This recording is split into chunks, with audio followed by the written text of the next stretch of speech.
Hello guys, ఈరోజు మన కిచెన్లో ఎంతో స్పెషల్ అండ్ టేస్టీ అయిన కద్దూకా ఖీర్ అంటే ఆనపకాయ పాయసాన్ని చేయడానికి మీ ముందుకు వచ్చేసాం. ఈ రెసిపీని చాలా తక్కువ ఇంగ్రీడియంట్స్తో అండ్ చాలా సింపుల్ వేలో చేసేయచ్చండి. ఇంకా స్టార్ట్ చేసేద్దాం. ముందుగా గిన్నెలో 1 లీటర్ ఫుల్ ఫ్యాట్ మిల్క్ని తీసుకుని హై ఫ్లేమ్లో బాయిల్ చేసేసుకోండి. ఇలా మంచిగా బాయిల్ చేయడం వల్ల మిల్క్కి ఫ్లేవర్ ఇంకా స్వీట్నెస్ పెరుగుతుందండి. అండ్ ఖీర్ కూడా థిక్గా క్రీమీగా ఉంటుంది. మిల్క్ బాగా మరిగాక స్టవ్ని మీడియం ఫ్లేమ్కి మార్చేసుకోండి. ఇప్పుడు ఇందులోకి నీళ్ళంతా పిండేసుకొని పక్కన పెట్టుకున్న ఆనపకాయ తురుమును వేసుకొని ఇలా చూపించే విధంగా స్టిర్ చేస్తూ ఒక 15 మినిట్స్ బాయిల్ చేసేసుకోండి. ఇప్పుడు ఇందులోకి 60% బాయిల్ చేసుకొని పక్కన పెట్టుకున్న సగ్గుబియ్యాన్ని వేసుకోండి.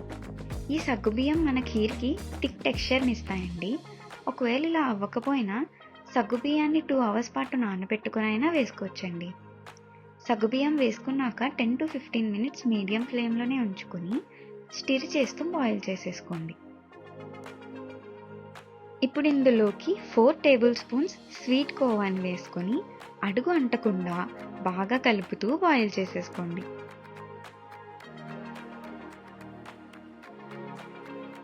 నెక్స్ట్ కొంచెం మిల్క్ మేడ్ వేసుకొని అంచులకి ఇంకా అడుగున అంటకుండా బాగా కలుపుతూ బాయిల్ చేసుకోండి.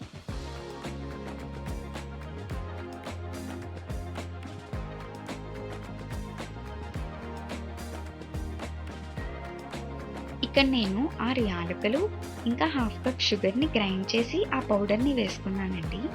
నార్మల్గా ఉత్తి యాలకులు గ్రైండ్ చేస్తే మనకి పౌడరీ టెక్స్చర్ రాదు.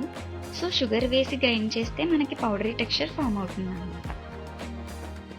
ఇప్పుడు హాఫ్ కప్ షుగర్ ఇంకా బాదం పప్పులు, పిస్తా అండ్ ఫ్రై చేసిన జీడిపప్పులు వేసుకొని బాగా కలుపుతూ కొద్దిసేపు బాయిల్ చేసుకోండి.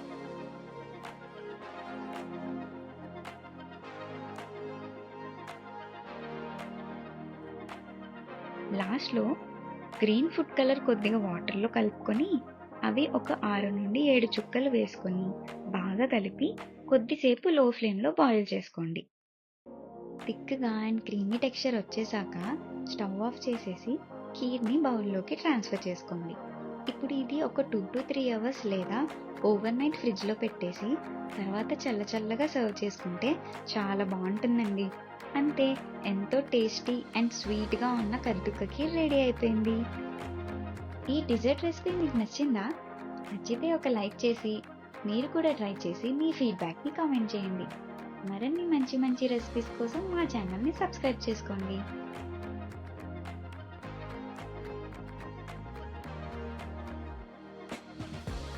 ఇది కద్దు ఖీర్ అండి. ఎలాగుందో తిని చెప్తాను.